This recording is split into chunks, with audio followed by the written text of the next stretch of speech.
میں ہوں خرم خان اور آپ دیکھیں پروگرام سلام پاکستان۔ سلام پاکستان پروگرام میں آپ کو خوش آمدید۔ آپ کے سامنے سب سے پہلے ایک ایسی خبر لے کر آئے ہیں جو عمران خان کا ایک ایسا کارنامہ ہے جو 70 سالہ تاریخ میں کسی نے بھی نہ کیا ہو، اور دوسری خبر زرداری سرکار کا چینی پر ڈاکہ ڈالنے کی ناکام کوشش، ناکام بنانے والے عمران خان۔ تو جی تو ناظرین، ایف بی آر نے سالانہ ٹیکس کی رپورٹنگ، کلوزنگ رپورٹنگ جو جمع کرائی، اس میں جو عمران خان نے جو ٹیکس ریونیو اکٹھا کر کے دیا، جو ان کا ٹارگٹ تھا 6000 ارب روپے کا، اور وہ ٹارگٹ پہلی دفعہ اگر کسی گورنمنٹ نے کمپلیٹ کیا ہے تو وہ اپنے اس ٹارگٹ کو میٹ کیا ہے تو وہ عمران خان ہی ہے۔ عمران خان نے یہ بات ثابت کر دکھائی ہے کہ عمران خان نہ صرف ایک اچھے کھلاڑی تھے، ایک اچھے سیاستدان اور ایک اچھے بزنس مین کے طور پر بھی انہوں نے یہ چیز ثابت کی ہے۔ اس سے پہلے کئی جو ہمارے لیڈر تھے اپنے آپ کو بڑا بزنس مین کہتے تھے، لیکن انہوں نے یہ ریونیو جو بھی کوئی ٹارگٹ سیٹ کیا اس کو کبھی بھی میٹ نہیں کر پائے۔ نیکسٹ جو ٹارگٹ تھا، اگر عمران خان کو گورنمنٹ سے الوداع نہ کیا جاتا تو وہ 7500 ارب کا تھا، روپیز کا۔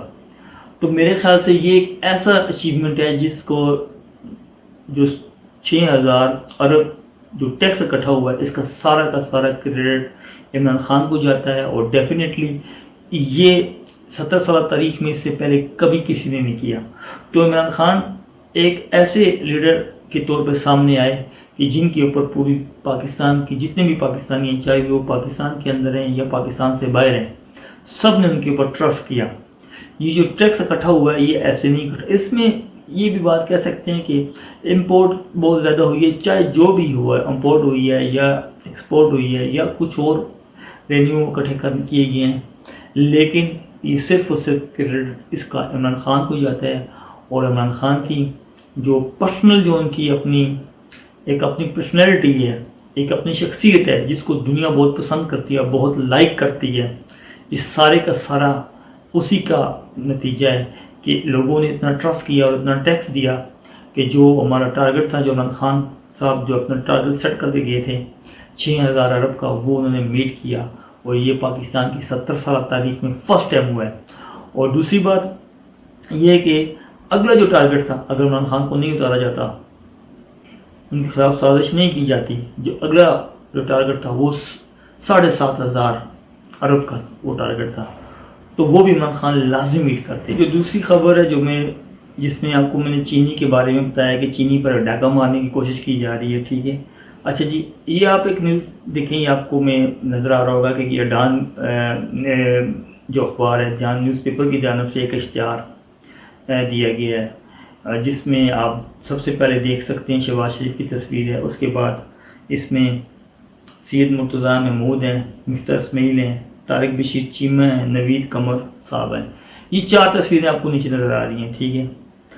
اب ان چاروں سے جو شوگر ایسوسیشن والے ہیں انہوں نے ریکویسٹ کی ہے، اس میں آپ ذرا غور سے دیکھیں، بظاہر تو ایسے ہی آپ کو ایک اشتہار نظر آ رہا ہے کہ بھائی ایک اشتہار دیا گیا، یہ کیا ہے، اس میں کچھ بھی نہیں ہے، لیکن اگر ذرا آپ غور کریں تو آپ کو یہ ڈاکہ جو مارنے کی کوشش کی گئی ہے، جو ایک ڈرامہ کیا گیا ہے، وہ آپ کو میں تفصیل سے سمجھا سکوں گا، ٹھیک ہے جی۔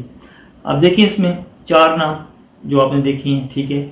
اب اس میں سے سب سے جو پہلا جو نام ہے، بظاہر تو یہ کیسے لگ رہا ہے کہ یار ایک اشتہار ہے جو شوگر کو ایکسپورٹ کرنے کا باہر، اور اس میں کہا گیا ہے کہ ہمارے پاس جو اضافی شوگر ہے جس کو سرپلس شوگر کہتے ہیں، یعنی کہ جو اضافی شوگر ہے، تو اس کو ہمیں باہر امپورٹ کرنے کی اجازت دی جائے، ٹھیک ہے۔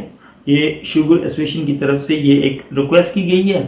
ان 4 حضرات کو لیٹر جو لکھا گیا ہے وہ شہباز شریف کو لکھا گیا ہے، اور کہا گیا کہ ان 4 کو آپ ریکویسٹ کرتے ہیں کہ آپ ان کو آرڈر کا حکم کریں کہ ہمیں شوگر باہر ایکسپورٹ کرنے کی اجازت دی جائے، جو سرپلس شوگر کیا ہوتی ہے، جو آپ کی ایکسٹرا شوگر ہوتی ہے، اور اس سے ہم کتنا زر مبادلہ کمائیں گے، $1 ارب۔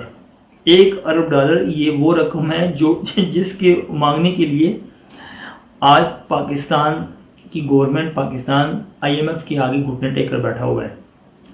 وہ $1 ارب کو مانگنے کے لیے، $1 ارب مانگنے کے لیے پاکستان نے ہر طرح کی IMF کی شرائط کو منظور کیا ہے، اور یہ جو مہنگائی کا جو طوفان آپ کو نظر آ رہا ہے یہ اسی کی ایک وجہ ہے.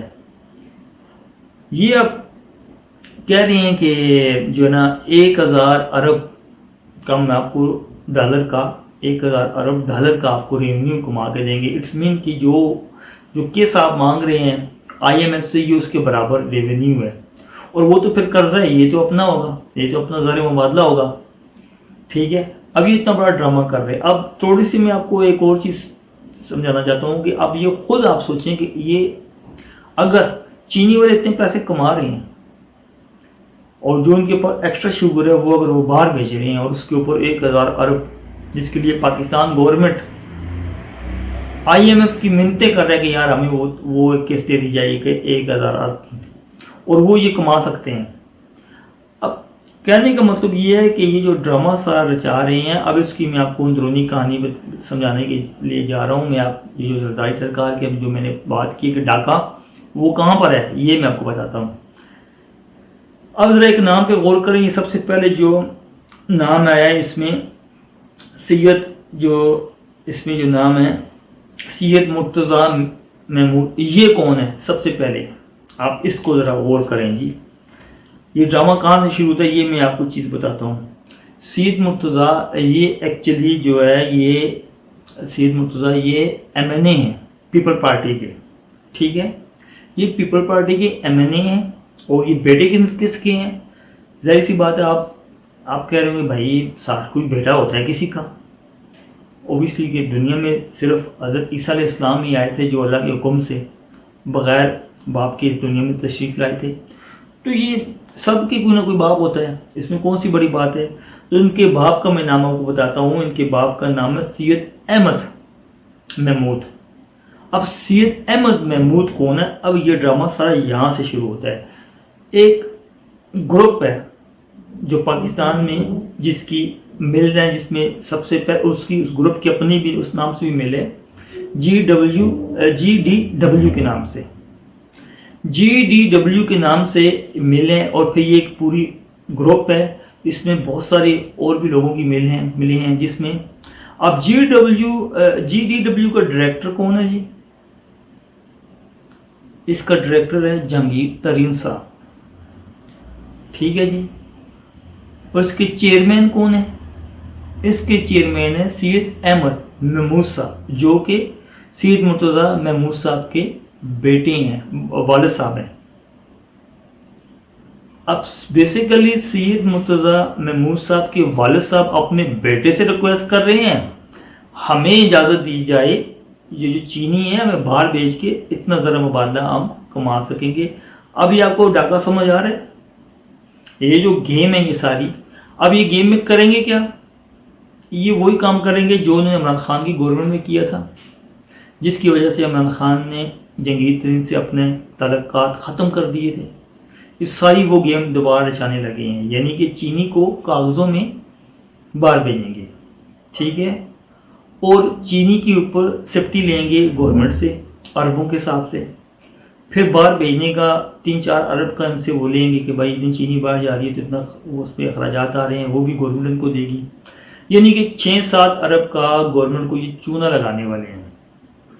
اور یہ جو 6 ارب پاکستان کے اب جو ریونیو جو ٹیکس کو جمع ہوا جو عمران خان نے جمع کر کے دیا, ایکچولی یہ اس کو ہڑپ کرنا چاہتے ہیں.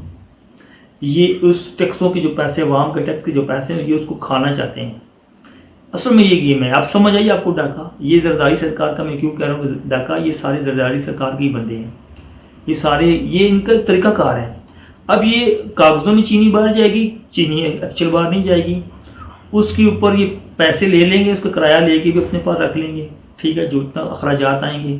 ٹھیک ہے, اور پھر یہ کیا کریں گے, جیسے عمران خان کی گورنمنٹ نے پیچھے کیا تھا کہ یار چینی کا شارٹ فال ہو گیا.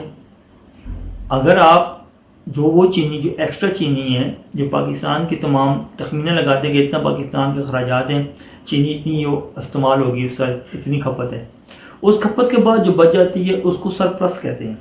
اب اس سرپلس چینی کو ایکچولی باہر بھیجیں گے کاغذوں میں, پھر اس کو مہنگے جب پھر کہیں گے کہ بھائی چینی پاکستان میں ختم کم ہو گئی ہے, اب باہر سے امپورٹ کروانی پڑے گی پاکستان کے اندر.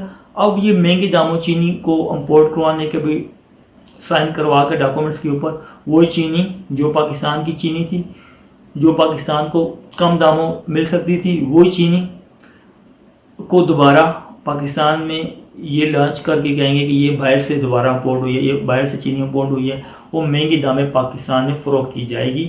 تو یہ تھا اصل گیم، یہ تھا اصل ڈرامہ ایکسپورٹ کرنے کا۔ تو اس کو عمران خان کی وجہ سے یہ لوگ بہت ڈرے ہوئے ہیں کہ ان کو پتہ ہے کہ بھائی اب یہ پہلی والی اپوزیشن تو نہیں ہے، یہ تو عمران خان ہے۔ عمران خان گورنمنٹ میں آ کے اتنے زیادہ افیکٹڈ نہیں ہوتے جتنے اپوزیشن میں ہوتے ہیں، اور عمران خان واحد ایک ایسے لیڈر ہیں جن کی ایک آواز کے اوپر پورا پاکستان باہر نکل جاتا ہے، اپنے گھر بچے بوڑھے سب نکل جاتے ہیں۔ تو اس کی وجہ سے یہ جو ہے نا بڑے سیم کے یہ کام کر رہے ہیں، لیکن مجھے پوری امید ہے کہ جب تک عمران خان یہاں پر موجود ہیں تب تک یہ وہ کام نہیں کر سکتے ہیں۔ تو یہ تھی آپ کے ساتھ جو نیوز شیئر کی ہیں۔ اور ایک اور بات کہ اگر کوئی بھی چاہتا ہے میرے پروگرام میں شرکت کرنا تو ڈسکرپشن میں میرے دیے گئے نمبر کے اوپر بھی آپ رابطہ کر سکتے ہیں، یا مجھے آپ میسج کر دیں میرے یوٹیوب کی اس کی ویڈیو کے جو کمنٹس میں جا کے آپ میسج کر دیں، اپنا نمبر لکھ دیں مجھے کہ آپ میرے اس پروگرام میں شرکت کرنا چاہتے ہیں۔